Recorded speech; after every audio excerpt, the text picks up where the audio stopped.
चांदूर बाजार तहसील कार्यालयावर शिवसेना उद्धव ठाकरे पक्षाच्या वतीनं धडक आंदोलन करण्यात आलं।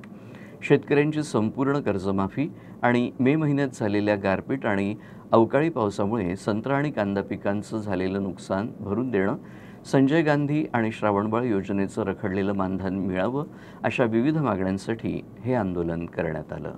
शेतकऱ्यांची संपूर्ण कर्जमाफी, मे महिन्यात झालेल्या गारपीट आणि अवकाळी पावसामुळे संत्रा आणि कांदा पिकाची नुकसान भरपाई मिळण्याकरता, तसंच संजय गांधी आणि श्रावणबाळ योजनेचे रखडलेले मानधन मिळण्याकरता, विधवा महिला तसंच दिव्यांग नागरिकांना अंत्योदय राशन कार्ड देण्याकरता, यशवंतराव चव्हाण आणि शबरी आवास योजना मंजूर लाभार्थ्यांना घरकुलाचा टप्पा वितरित करण्याकरता, लाडक्या बहिणींना 2100 रुपये कुठलेही निकष न लावता सरसकट देण्याकरता अशा विविध मागण्यांकरता शिवसेना उद्धव ठाकरे गटाच्या वतीनं आंदोलन करण्यात आलं। तर तहसीलदार राम शेळके यांनी प्रत्येक मुद्द्यावर चर्चा करून 8 दिवसात तालुक्यातील प्रत्येक मंडळात शिबिर लावणार असल्याचं सांगितलं। तर ज्या लोकांचे अंगठी आणि डोळे स्कॅन होत नाही अशा लोकांची कागदपत्र जिल्हाधिकाऱ्यांना पाठवण्यात येईल। बाकी प्रश्न मीटिंग लावून निकाली काढू असं आश्वासन तहसीलदारांनी दिलं। त्यानंतर शिवसेना ठाकरे गटाच्या वतीनं हे आंदोलन मागे घेण्यात आलं।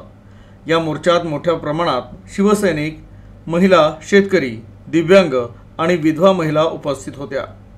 तर शिवसेना जिल्हा प्रमुख नरेंद्र पडोळे, तालुका प्रमुख शैलेश पांडे, युवा सेना तालुका प्रमुख रोशन जयसिंगपुरे यांच्या नेतृत्वात हे आंदोलन काढण्यात आलं।